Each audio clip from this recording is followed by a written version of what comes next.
베이징 특파원이 전해드립니다. 최근 중국 내에서 한국의 온돌이 사실은 중국의 전통에서 비롯됐다는 주장이 나와 논란이 되고 있습니다. 하지만 이와 관련된 자료와 연구 결과들이 잇따라 나오며 논란은 더욱 뜨거워지고 있습니다. 이제는 온돌까지 자기들 것이라 주장하는 중국. 뭐든 자기들로부터 비롯되었다는 식의 태도를 보면 참 씁쓸한데요. 이번에는 중국 주재 독일 특파원의 시선을 통해 그 이야기를 살펴보겠습니다. 안녕하세요. 저는 독일 출신 외신 기자 에릭 브라운입니다. 특파원으로 중국 베이징에 부임한 지 몇 달이 되었는데요.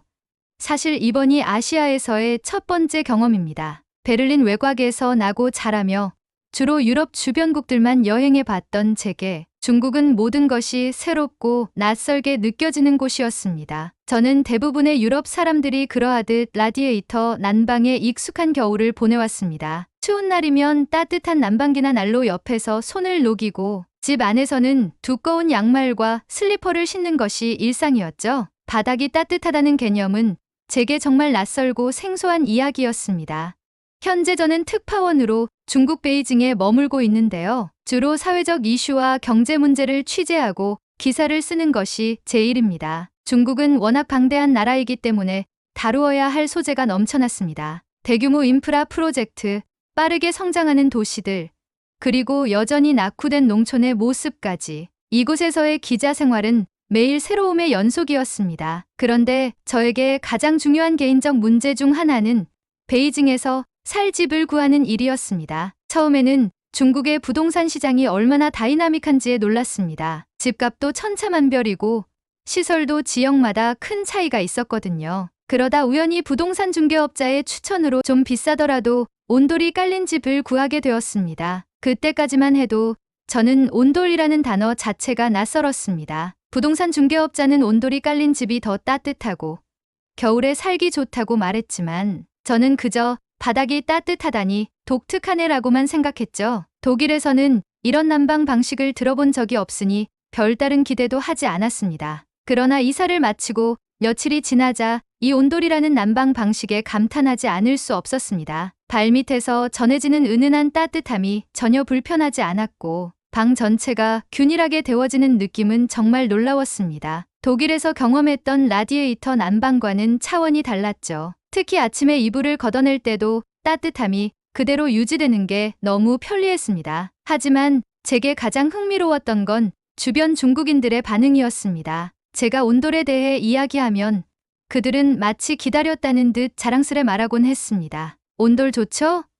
원래 우리 중국 전통 문화에서 시작된 거예요. 이건 오래된 캉을 발전시킨 거랍니다. 한국에서도 배워가서 잘 써먹고 있는 기술이죠. 저는 그 말을 아무 의심 없이 받아들였습니다. 중국은 워낙 역사가 깊은 나라이니 이런 혁신적인 난방 방식이 이곳에서 기원했을 거라는 생각이 자연스러웠습니다. 그리고 중국인들이 온돌을 자랑스럽게 여기는 모습을 보니 중국은 정말 대단하다는 생각이 들기도 했습니다. 중국 동료들에게는 온돌에 대한 자부심이 대단했습니다. 그들은 마치 자신들이 온돌을 발명한 민족임을 증명이라도 하듯 한국의 드라마와 영화에 나오는 바닥난방 장면까지 중국 전통에서 비롯된 결과라고 이야기했죠. 그들의 말을 듣고 있으면 한국 온돌은 단지 중국의 전통을 참고한 아류 정도로 느껴졌습니다. 이런 이야기를 듣다 보니 저 역시 자연스럽게 그들의 주장을 믿게 되었습니다. 실제로 한국 드라마를 떠올려 보면 온돌이 자주 등장하니 중국인들의 설명은 충분히 설득력이 있었죠. 그때까지만 해도 저는 한국이 온돌을 최초로 발전시킨 나라일 거라는 생각은 꿈에도 하지 않았습니다. 그렇게 몇 달이 흘렀습니다. 저는 온돌이 깔린 집에서의 생활에 완전히 적응했고 독일에 있는 가족과 친구들에게 중국의 난방 방식은 정말 놀랍다며 자랑까지 했습니다. 그런데 어느 날 저는 우연히 인터넷 검색을 하다가 아주 낯선 정보를 접하게 되었습니다. 제가 접한 자료에는 한국의 온돌이 삼국시대까지 거슬러 올라가며 세계적으로도 독특한 난방 기술로 인정받고 있다는 내용이 적혀 있었습니다. 한국의 전통 문화로 자부심을 느끼는 사람들이 많다는 글도 함께였죠. 하지만 이와 달리 제가 중국에서 만났던 사람들은 이런 이야기를 단 한 번도 꺼낸 적이 없었습니다. 오히려 중국의 캉이 한국 온돌의 원형이라는 주장만 되풀이했었죠. 그 순간 저는 한 가지 의문을 품게 되었습니다. 정말 온돌이 중국에서 시작된 전통일까? 아니면 내가 알지 못하는 진실이 있는 걸까? 자료를 읽는 내내 머릿속이 복잡했습니다. 온돌이 삼국시대부터 한반도에서 발전된 기술이라고? 고구려 고분에서 온돌의 흔적이 발견됐다고? 제가 몇 달 동안 중국 동료들에게 들었던 이야기와 전혀 다른 내용이었습니다. 중국 동료들은 온돌이 중국의 캉이라는 전통 난방 방식을 바탕으로 발전한 것이라고 확신에 차서 말했으니까요. 그런데 지금 제가 보고 있는 자료에서는 온돌이 한국 고유의 기술이라는 것을 증명하는 여러 증거와 기록이 상세히 나와 있었습니다. 처음에는 제가 잘못 이해한 게 아닐까 싶어 자료를 반복해서 읽었습니다. 하지만 그 내용은 분명했습니다. 삼국시대부터 시작된 한국의 온돌은 고구려, 백제, 신라에 걸쳐 발전해 왔으며 고구려 고분 덕화에서도 그 흔적이 명확히 드러난다는 것이었죠. 이후 조선시대에 이르러 온돌은 효율성이 극대화되었고 단순한 난방 방식이 아니라 생활 전반에 영향을 미치는 문화로 자리 잡았다는 설명이 덧붙여져 있었습니다. 혼란스러웠습니다. 제가 온돌을 처음 경험한 뒤 중국인 동료들이 자랑스럽게 늘어놓았던 이야기들은 모두 중국의 전통과 온돌의 연관성을 강조한 것들이었습니다. 온돌은 사실 중국에서 시작된 거예요. 우리 전통 난방 방식인 캉을 한국이 발전시킨 거죠. 뿌리는 다 중국에서 온 거라니까요. 이들의 이야기는 매우 일관적이었고 저는 그 말을 전혀 의심하지 않았습니다. 중국이라는 나라가 워낙 긴 역사를 자랑하며 실제로 많은 기술과 문화를 발전시켜온 나라라는 것을 알고 있었으니까요. 게다가 제가 베이징에서 살고 있는 집 역시 온돌이 깔려 있었고 그 따뜻함에 감탄하며 살고 있던 터라 더욱 설득력 있게 다가왔습니다. 부동산 중개업자가 말했던 요즘 젊은 세대는 온돌 없는 집은 아예 거들떠보지도 않는다는 말도 떠올랐습니다. 중국에서 온돌이 이렇게 큰 인기를 끌고 있다는 점에서 이것이 중국의 전통과 연결되어 있다는 동료들의 주장은 합리적으로 보였죠. 하지만 지금 눈앞에 놓인 자료는 그런 생각을 흔들어 놓았습니다. 온돌은 한국에서 시작되었다는 명확한 증거들이 쌓여 있었습니다. 저는 믿기지 않아 다른 자료를 추가로 찾아보기 시작했습니다. 그 과정에서 알게 된 것은 한국의 온돌이 단순히 전통적인 난방 방식을 넘어 효율성과 독창성을 바탕으로 세계적인 인정까지 받고 있다는 사실이었습니다. 머릿속은 점점 더 복잡해졌습니다. 도대체 왜 중국 동료들은 이런 이야기를 한 번도 하지 않았을까?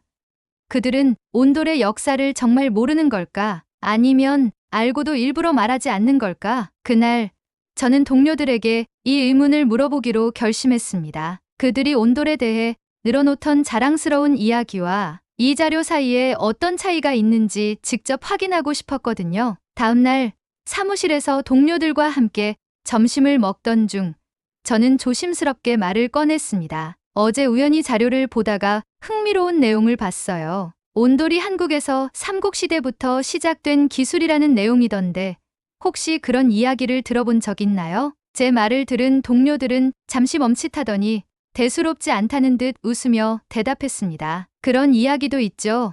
한국이 주장하는 내용일 겁니다. 하지만 실제로는 캉이 먼저였어요. 한국에서 우리 전통을 참고해 변형한 것일 뿐이에요. 그들의 말투는 여전히 확신에 차 있었습니다. 심지어 한 동료는 제게 이렇게 말하기까지 했습니다. 한국이 이런 걸 자기들만의 문화라고 주장하는 경우가 많아요. 김치나 한복 같은 것도 사실 우리 문화에서 영향을 받은 거잖아요. 그들의 반응에 처음에는 또 다시 설득당할 뻔했습니다. 워낙 단호한 태도였고 여전히 온돌이 중국 문화의 일부라는 확신을 굽히지 않았으니까요. 하지만 제 머릿속에서는 의심이 떠나지 않았습니다. 제가 읽은 자료에는 한국 온돌의 기원을 뒷받침하는 구체적인 증거가 포함되어 있었고 특히 고구려 고분에서 발굴된 유물들은 이를 부정할 수 없게 보였으니까요. 이야기를 나눈 뒤 저는 그날 밤 온돌에 대한 더 많은 자료를 찾기 시작했습니다. 중국의 전통 난방 방식인 캉이 한국의 온돌과 기술적으로 어떻게 다른지 그리고 한국 온돌이 삼국시대부터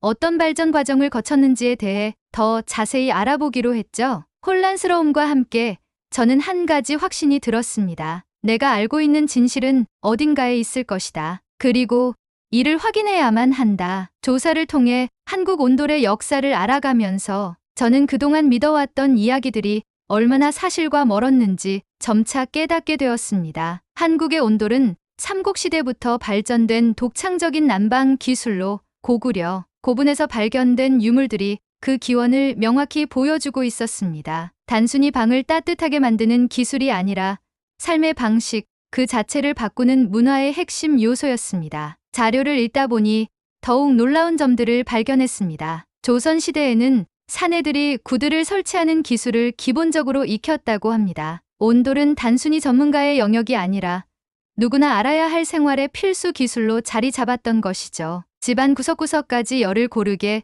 순환시키는 구조는 효율적이었고 가족들이 따뜻한 공간에서 함께 시간을 보낼 수 있도록 설계된 점도 인상적이었습니다. 이런 점에서 온돌은 중국의 캉과 본질적으로 달랐습니다. 캉은 침상이나 특정 구역을 데우는 데 그쳤고 방 전체를 데우는 구조는 아니었습니다. 기술적, 문화적 측면에서 온돌과 캉은 완전히 다른 발전 과정을 거쳤음에도 중국 동료들은 이런 차이를 언급하지 않고 온돌을 마치 중국에서 기원한 것처럼 주장했습니다. 온돌 이야기를 조사하면서 저는 자연스럽게 김치, 한복, 태권도와 같은 한국 전통 문화에 대해 떠올리게 되었습니다. 중국은 이들 전통 문화에도 비슷한 주장을 하고 있었습니다. 김치는 사실 중국에서 시작된 거예요. 한국에서 변형한 것일 뿐이죠. 한복은 중국, 명나라 의상에서 영향을 받은 겁니다. 전통이라기보다는 변형된 형태에 불과하죠. 태권도도 원래 중국 무술에서 유래된 거예요. 이와 같은 주장들은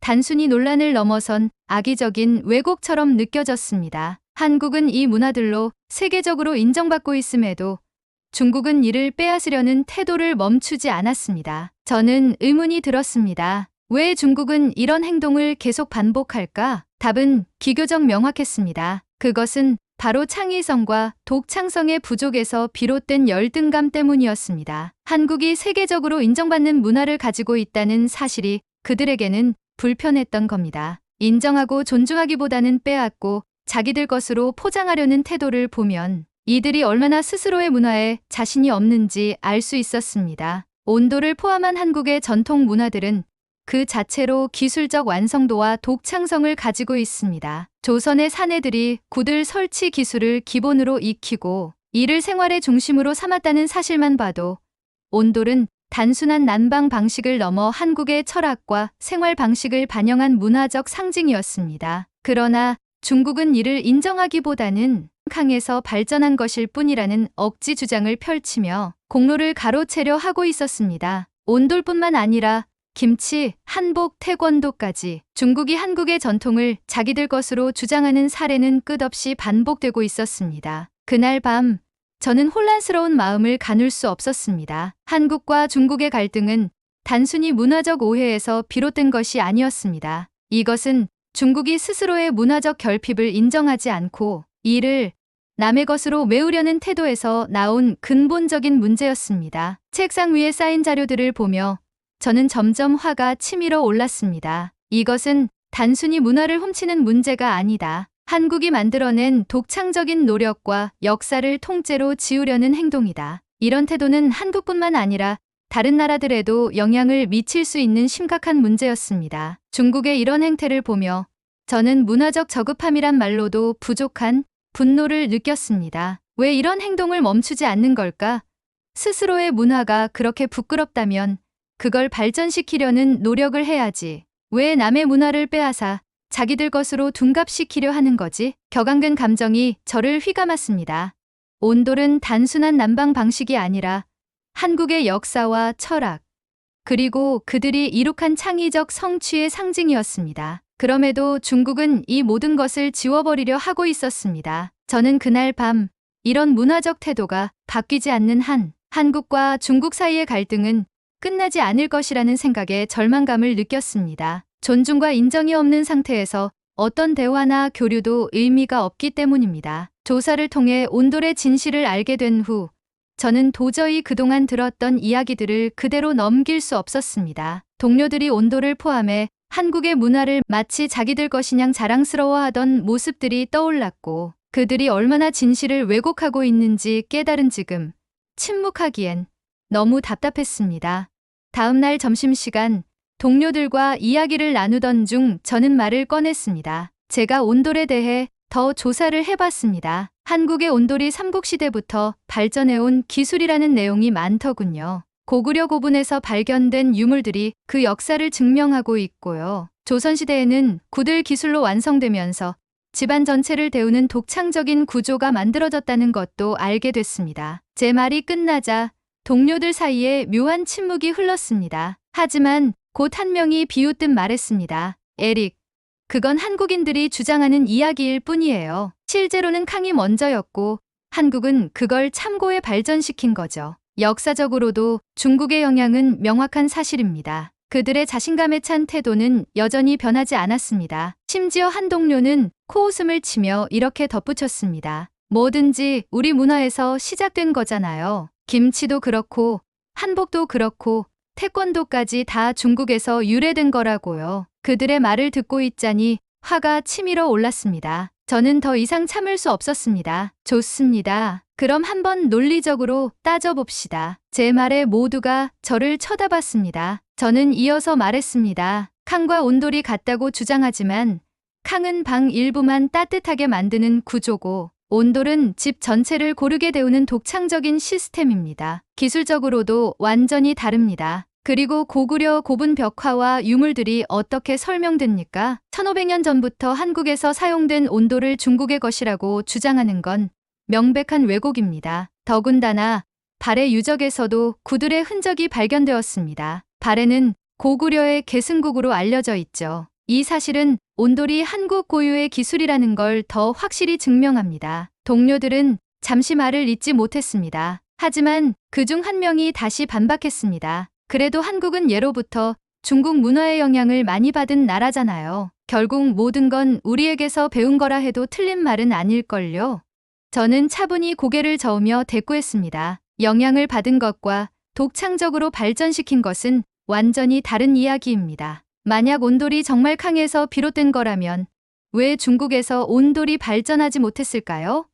한국은 온돌을 단순히 난방 기술로 남겨두지 않고 가족의 삶과 문화를 변화시키는 핵심으로 발전시켰습니다. 조선에서는 사내들이 구들 설치를 기본 기술로 익혔다고 할 정도로 온돌은 생활의 중심이었습니다. 이런 독창적인 발전 과정을 보고도 여전히 온돌이 중국 것이라고 주장하실 겁니까? 제 말에 동료들은 더 이상 반박하지 못했습니다. 대화는 어색한 침묵 속에 끝났고 저는 그 자리를 박차고 나왔습니다. 속이 조금은 시원했지만 마음 한편에는 씁쓸함이 남았습니다. 그들은 진실을 알면서도 인정하지 않을 것이고 아마 그 태도는 변하지 않을 것입니다. 그날 밤 저는 다시 자료를 읽으며 생각에 잠겼습니다. 온돌뿐만 아니라 김치, 한복, 태권도처럼 한국이 세계적으로 인정받는 문화들 역시 이런 식으로 논란의 대상이 되고 있었습니다. 하지만 조사를 거듭할수록 저는 한국에 대한 경외심을 가지게 되었습니다. 온돌은 단순히 방을 따뜻하게 만드는 기술이 아니었습니다. 그것은 한국인의 생활 철학과 가족 중심의 문화를 반영한 상징이었습니다. 조선의 사내들이 구들 설치를 익히며 삶을 꾸렸던 그 역사는 단순히 전통을 계승한 것이 아니라 창의성을 바탕으로 새로운 문화를 창조한 과정이었습니다. 한국의 문화를 조사하면서 저는 그 깊이에 감탄했고 이제는 한국이라는 나라에 대해 더 많은 것을 알고 싶어졌습니다. 언젠가 직접 한국을 방문해 그들의 문화를 체험하고 온돌의 따뜻함을 느끼며 그 철학을 직접 보고 싶다는 생각이 들었습니다. 한국은 단순히 과거의 전통을 계승하는데 그치지 않고 그것을 현대적으로 발전시켜 세계적으로 인정받는 나라입니다. 그들은 스스로의 문화를 창조하고 그 가치를 증명해 보였습니다. 온돌이라는 작은 기술을 통해 한국의 문화는 제게 한 나라의 창의성과 열정, 그리고 가능성을 보여주었습니다. 이제 저는 한국의 미래가 더욱 기대됩니다. 그들이 만들어낼 새로운 문화적 성취와 그것이 전 세계로 전해질 따뜻한 이야기를 보고 싶습니다. 온돌처럼 말이죠. 오늘 이야기는 여기까지입니다. 중국 특파원의 시선을 통해 한국의 온돌이 단순한 난방 기술이 아닌 독창성과 삶의 철학이 담긴 자랑스러운 우리의 문화라는 것을 다시금 확인할 수 있었습니다. 그러나 이를 자신들의 것이라 주장하며 역사적 사실을 왜곡하려는 중국의 태도는 안타까움을 남깁니다. 하지만 특파원이 겪은 일에서 보듯이 진실은 결국 드러나기 마련입니다. 한국의 문화는 그 자체로 세계가 주목할 만한 독창성과 가치를 지니고 있기 때문입니다. 앞으로도 한국의 자랑스러운 문화가 더 많은 사람들에게 사랑받기를 기대하며 오늘 이야기를 마치겠습니다. 구독과 좋아요로 응원 부탁드립니다. 끝까지 시청해 주셔서 감사합니다.